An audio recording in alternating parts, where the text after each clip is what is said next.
Olá, gente, tudo bem? Olha eu novamente. Para aquelas pessoas que não me conhecem, meu nome é Érica Fujita, sou engenheira agrônoma, presto assistência técnica para pequenos e médios produtores voltados no cultivo de frutas e hortaliças. Essa parte que eu falei sobre o minimamente processado e o processado, distinguindo que o minimamente ele tem que ser armazenado sob refrigeração constante, desde no momento que saiu lá da cozinha industrial ou da agroindústria até chegar na mesa do consumidor, tá bom? Para que eu tenha uma faixa sem altos e baixos no metabolismo dessa parte que está ali na salada, por exemplo, se for um pepino em rodela, se for a alface lavada e fatiada, ou simplesmente quando eu pico uma couve, já deixo certinha, prontinha para o consumo, ou quando eu pico um repolho e assim por diante. Então esses produtos são os minimamente processados, que os únicos processos que ela sofre é corte, descasque, ok? E aí nós colocamos numa embalagem para poder manter ela livre de sujeira, porque ela foi lavada, higienizada, cortada. E dessa forma eu coloco ali. No último processo, antes do embalamento, eu aconselho passar pela centrífuga para tirar todo o excesso de água, que isso pode causar um melamento, fica meladinho esses produtos fatiados. Então, se eu consigo embalar o produto mais seco, onde tiver menor quantidade de água e umidade, eu vou aumentar meu período de conservação. Isso é um ponto muito importante, extremamente importante. Então isso é uma forma de trabalhar dentro da cozinha industrial ou agroindústria. Quando você trabalha com polpa, também vai ter um processo ali na qual vocês vão estar descascando, higienizando, né, tudo, deixar tudo limpinho, colocar numa despolpadeira para separar polpa e caroço e envasar para congelamento. Também eu tenho que ter uma conservação de frio aí constante, então eu chamo isso de cadeia de frio, que é o congelamento desde que saiu da agroindústria ou da cozinha até chegar na mesa do consumidor, tá? Na mesa do consumidor tem que manter essa cadeia de frio. Nesse ponto da polpa já não é minimamente processado, tá bom? Nesse caso, ele já é considerado como um produto processado.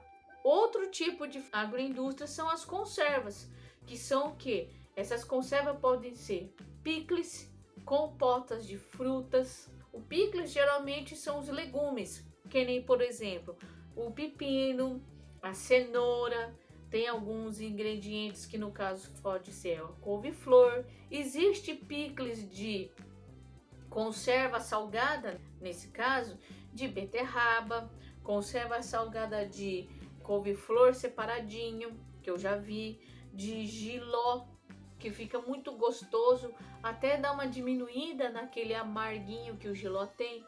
Então, você pode fazer conservas salgadas em meio ácido ou conservas salgadas somente com um salzinho mesmo. Aí existe outras formas de conservação, que é com o sal ou a adição do ácido. E esse processo aí já não precisa do armazenamento a frio. Você simplesmente tem que ter um local de estoque escuro e fresco para você poder guardar esse produto até ser comercializado. Lembrando que o interior desse depósito ou desse estoque não pode ser muito mais que 30 graus, tá bom? 30 graus já é uma temperatura razoável. Quanto menos de 30 você puder manter, melhor. Porque quer queira ou não, vocês não podem deixar de esquecer que o calor ele acelera o processo de quê? De degradação.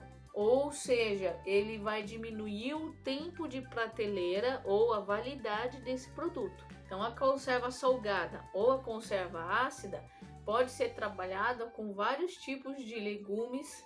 Então, hortaliça, fruta, hortaliça raiz, que nem, por exemplo, beterraba e cenoura. Hortaliça fruta tem uma infinidade. Tudo que hortaliças à base de fruta, vocês podem fazer uma conserva ácida ou salgada. Não tem problema, tá bom? Existem várias formas e receitas possíveis por aí afora. Outras familiares e outras que você pode pegar de alguém. Então isso é uma forma de processamento que você pode ter. Outra é o doce, que já entra como principal personagem as frutas. Então, doce de mamão, doce de abóbora, que também é uma fruta, só que no caso é hortaliça. Você pode ter doce de casca de melancia, tronco do mamoeiro, doce, casca de laranja, que são as cidras. Vários tipos de doces à base de frutas que vocês podem estar trabalhando. E voltando na adição do açúcar. Então, quando você vai fazer uma compota de pêssego, é uma calda açucarada que você coloca ali junto com o fruto para conservar. Então, você tem um aumento aí do que? Uma calda açucarada que vai dar conservação para esse produto a médio e longo prazo, tá bom? Frutas cristalizadas, compotas, novamente que eu falei, aqueles doces que passa por cozimento.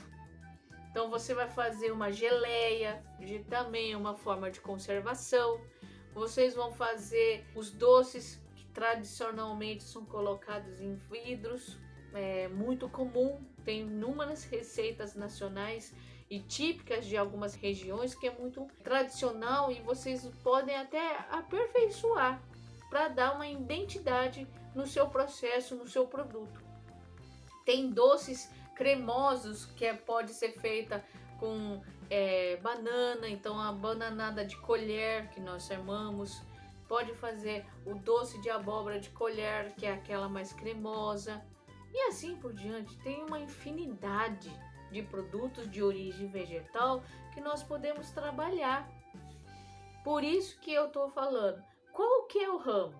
Cada ramo vai ter um processo, cada ramo de uma agroindústria ou uma cozinha industrial vai ter um processo, que é o desenho de um fluxograma, que dentro desse desenho eu tenho que mostrar todo o caminho que o produto, no caso a matéria-prima, percorreu. Então chegou a matéria-prima na minha cozinha, qual é o caminho que ele vai percorrer até o produto acabado, o que ele vai passar de processo durante a matéria-prima até o produto acabado, qual é o processo que ele vai passar para chegar até nele. Isso também tem que ser conhecido. Por isso que eu estou falando a vocês, qual é a finalidade, qual é a matéria-prima, qual é o tipo de conservação que você vai empregar. Porque tudo que eu falei a vocês, refrigeração, que é uma temperatura em torno de 10 a 15 graus. O que vocês vão refrigerar? O prazo de validade é curtinho, é alguns dias, 3, 4 dias. Contando em algumas raras exceções, pode subir para 7 dias. Congelamento. O que vocês vão congelar?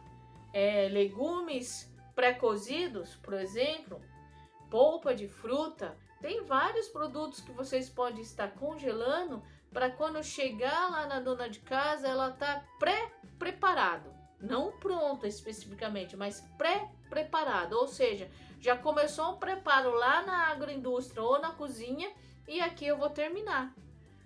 Pode ser desse ponto. Ou se não for pré-cozido, pode ser até mesmo simplesmente uma mandioca descascada em toletes, congelado. Aí eu chego em casa, deixo ali alguns minutos fora do freezer, descongelando até eu fazer a minha receita.